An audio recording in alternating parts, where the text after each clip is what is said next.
Hello everyone, welcome to the class of Applied Mathematics। आज हम हमारा 5th unit probability distribution start कर रहे हैं। ये जो टॉपिक है और ये 5th यूनिट जो है प्रोबेबिलिटी डिस्ट्रीब्यूशन, ये सिर्फ मैकेनिकल ब्रांच के स्टूडेंट्स के लिए है। अगर बाकी भी कोई स्टूडेंट्स इसे पढ़ना चाहते हैं तो इसे पढ़ सकते हैं, बट उनके सिलेबस में ये यूनिट नहीं है तो इससे रिलेटेड उन्हें एग्ज़ाम में नहीं आने वाला है। ओके, तो आज के लेक्चर में हम प्रोबेबिलिटी डिस्ट्रीब्यूशन का जो भी इंट्रोडक्शन है वो देखते हैं।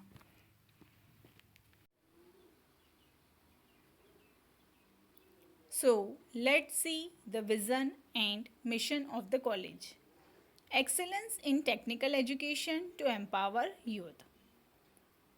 अब मिशन देखते हैं हम। Impart quality technical education to prepare students with excellent technical skills, develop competent and employable diploma engineers and responsible citizen, strengthen industry institute interaction.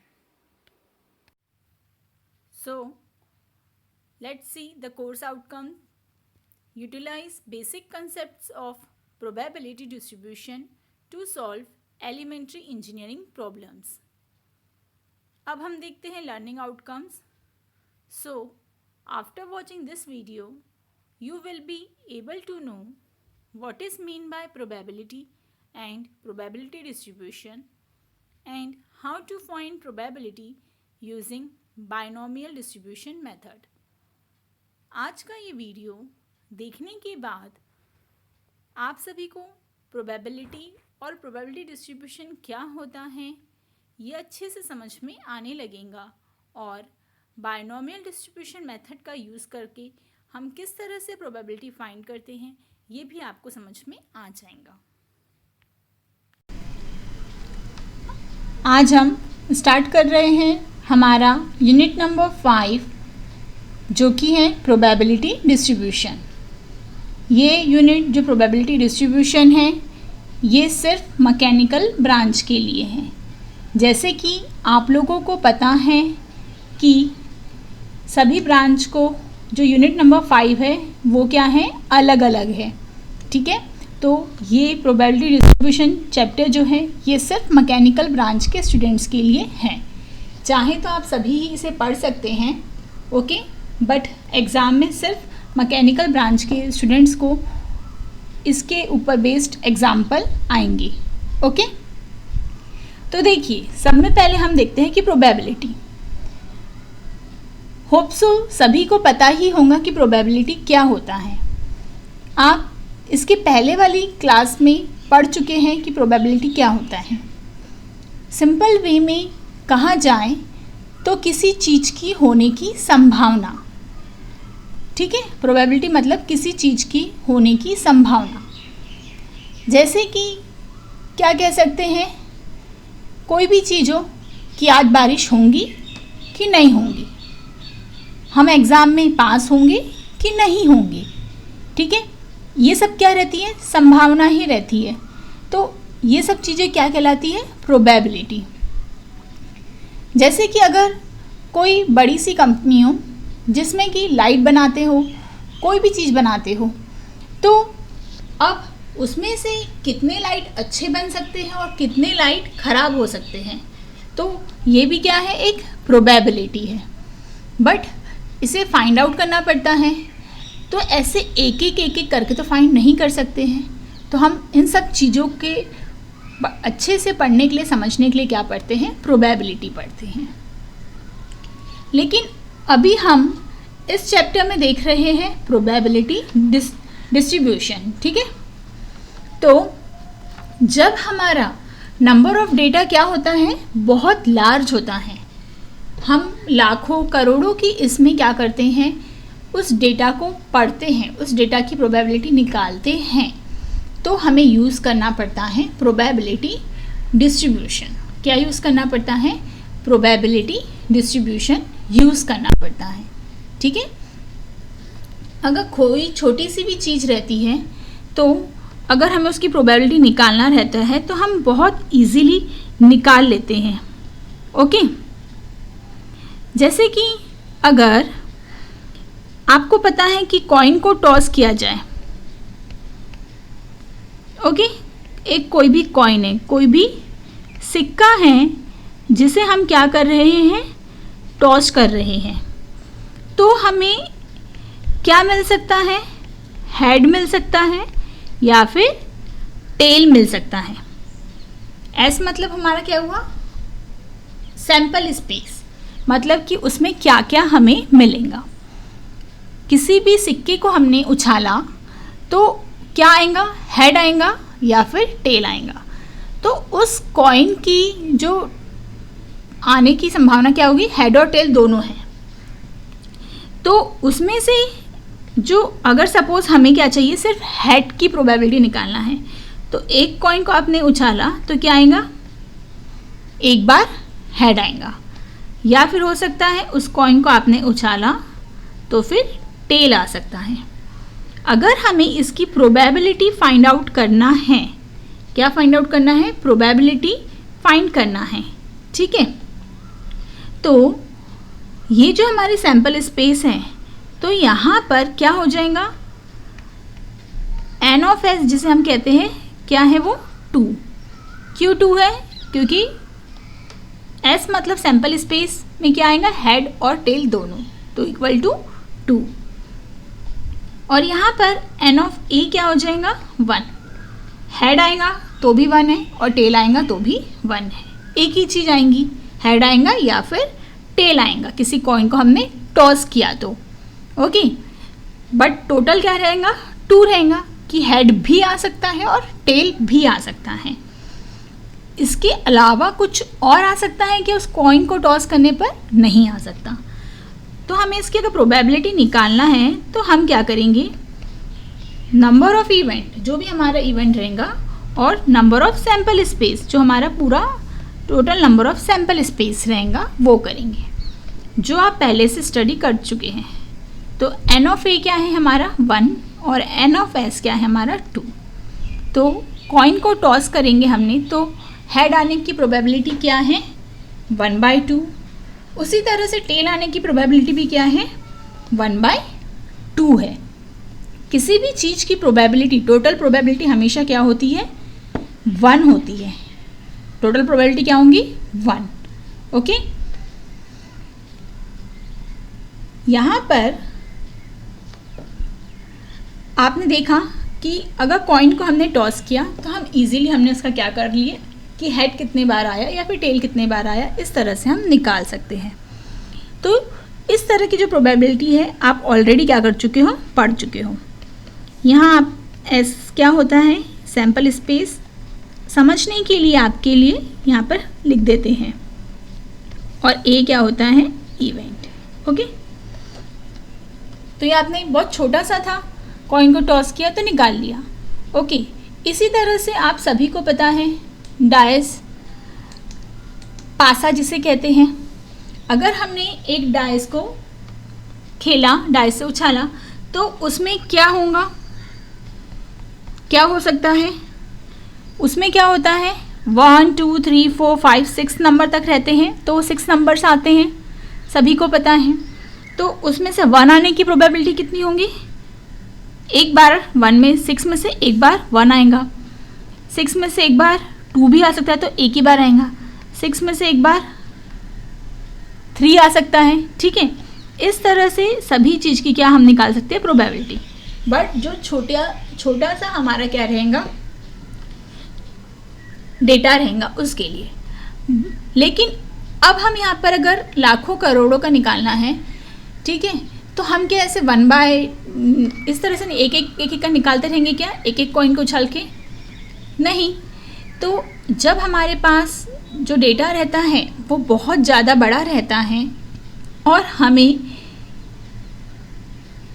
उसके लिए प्रोबेबिलिटी निकालना रहता है, ठीक है। जो बड़ी बड़ी कंपनियों में जो भी कुछ प्रोडक्ट बनते हैं उसकी प्रोबेबिलिटी उनको कि कितना उन लोग का बिकेगा, नहीं बिक सकता है, कितना अच्छा माल निकलेगा, कितना ख़राब हो जाएगा, इन सब की उनको प्रोबेबिलिटी निकालना रहता है। तो इन सब प्रोबेबिलिटी को निकालने के लिए हम पढ़ते हैं प्रोबेबिलिटी डिस्ट्रीब्यूशन। तो प्रोबेबिलिटी डिस्ट्रीब्यूशन के अंदर में 3 मेथड आती है, ठीक है। तो उसमें फर्स्ट मेथड रहती है binomial distribution,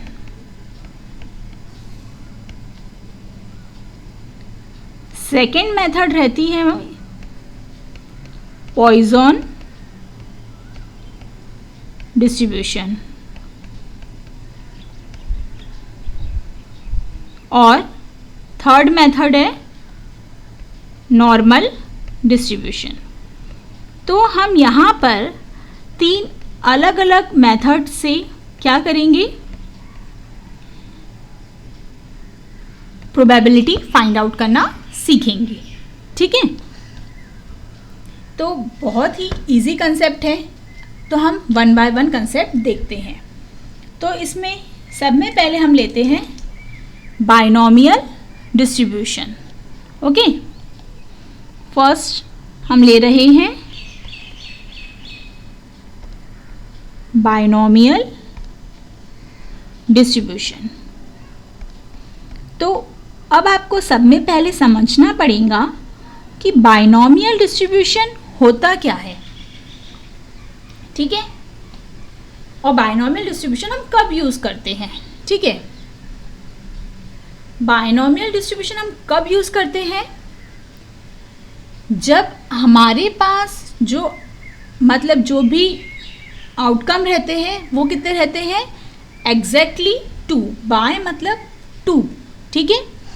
binomial distribution is used when there are exactly 2 mutually exclusive outcomes of a trial. उस ट्रायल में कितने म्यूचुअली एक्सक्लूसिव इवेंट आना चाहिए, आउटकम आना चाहिए, या फिर 2 से ज़्यादा नहीं आना चाहिए।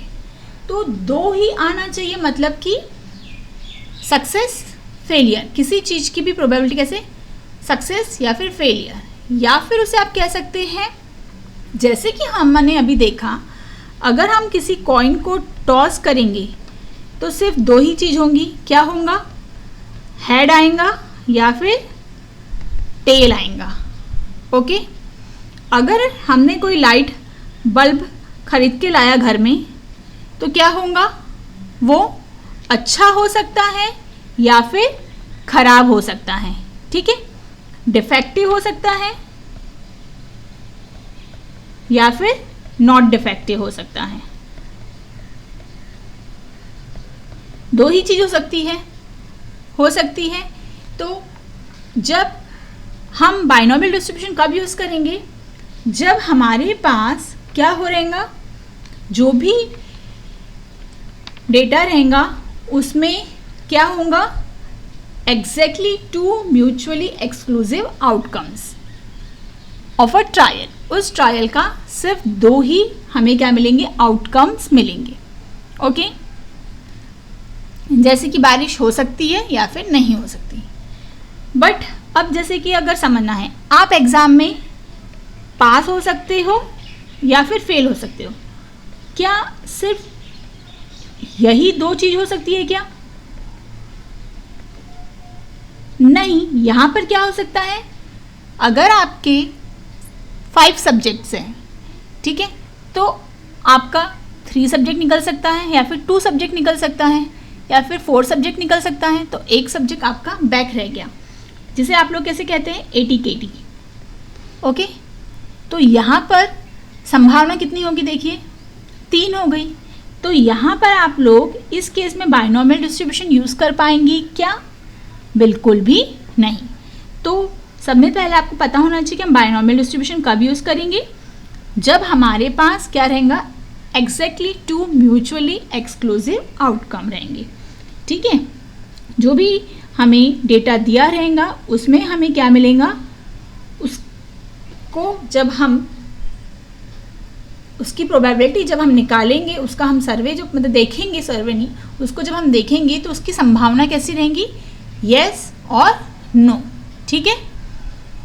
कैसी रहेंगी, येस या फिर नो, 2 ही चीज़ रहेंगी। तो उन केसेस में हम क्या करते हैं, उस वक्त हम यूज़ करते हैं बाइनोमियल डिस्ट्रीब्यूशन। ओके, तो अब हमें अगर बाइनोमियल डिस्ट्रीब्यूशन फाइंड आउट करना है तो बाइनोमियल डिस्ट्रीब्यूशन फाइंड करने के लिए हमें क्या करना पड़ता है, यहाँ पर आपके लिए एक इजी सा डिस्ट्रीब्यूशन का फॉर्मूला दिया हुआ है।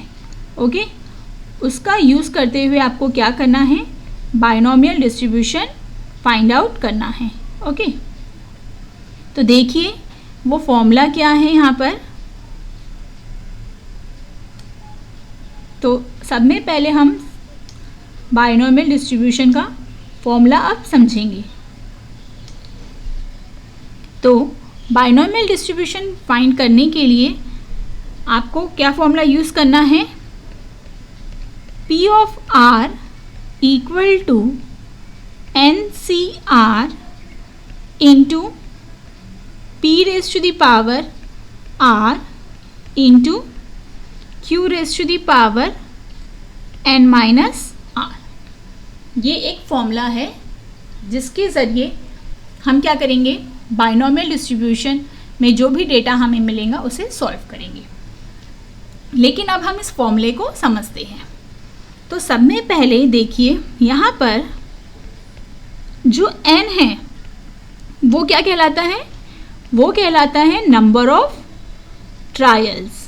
ओके, कि कितने ट्रायल्स के लिए हमें निकालना है, n मतलब नंबर ऑफ ट्रायल्स।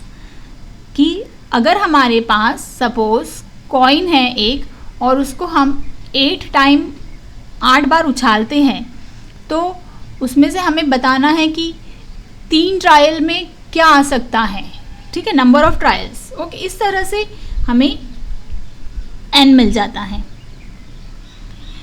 फिर हम देखते हैं स्मॉल p, ये क्या है, प्रोबेबिलिटी ऑफ सक्सेस।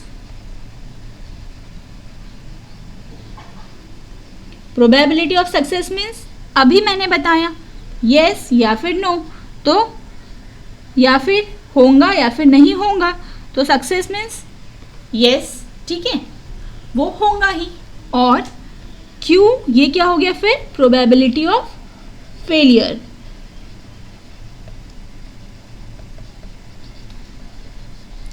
किसी भी चीज़ की जो प्रोबेबिलिटी होती है वो हमेशा क्या होती है, 1 होती है, 100%।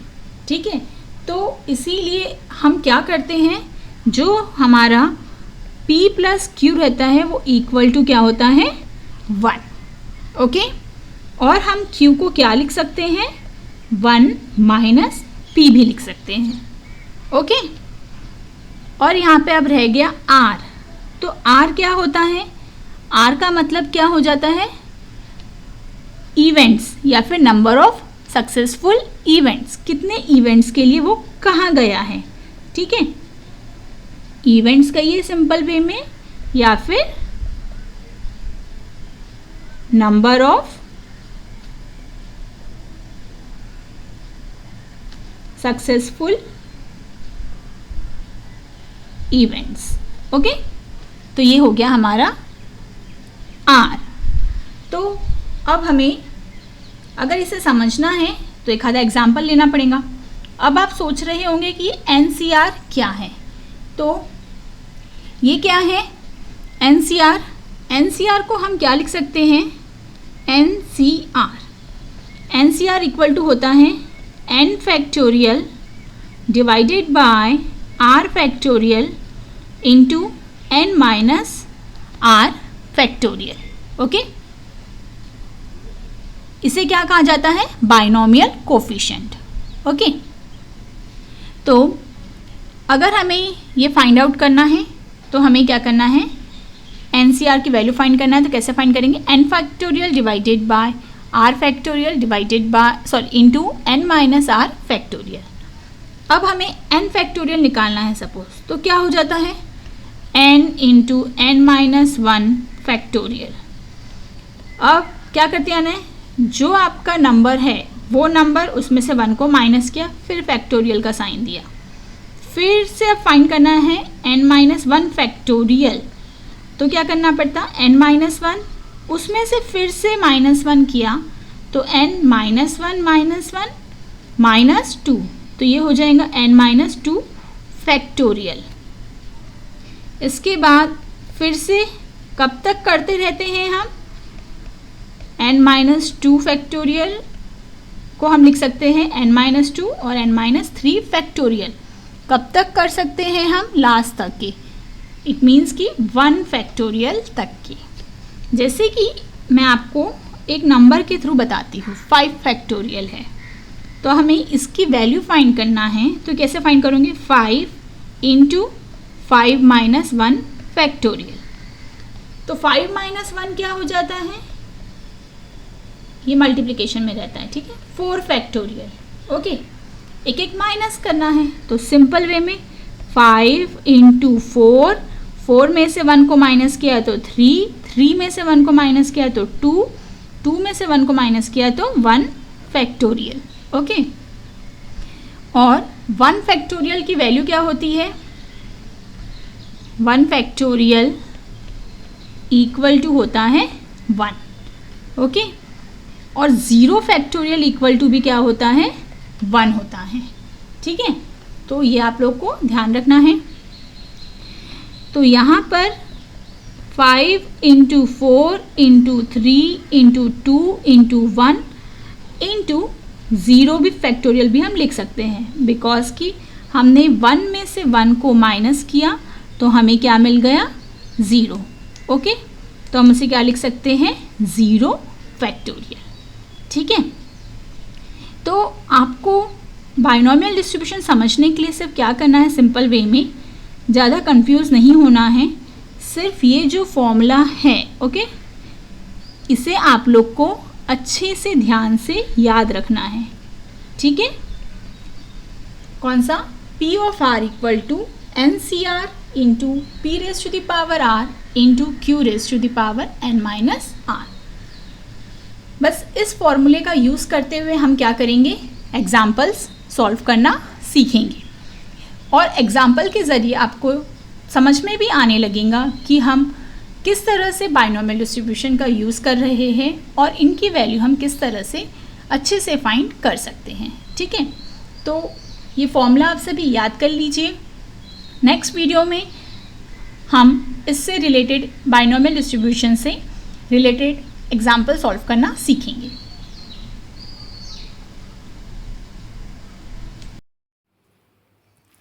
तो हमारे आज के टॉपिक के लिए हमारा PO1 और PO7 जो है वो यहाँ पर सेटिस्फाइड होता है। PO1 है हमारा बेसिक डिसिप्लिन नॉलेज और PO7 है लाइफ लॉन्ग लर्निंग। ओके, तो ये दो POs हमारे आज के टॉपिक के लिए यहाँ पर सेटिस्फाइड होते हैं। Our upcoming topic is examples based on binomial distribution method. Thank you.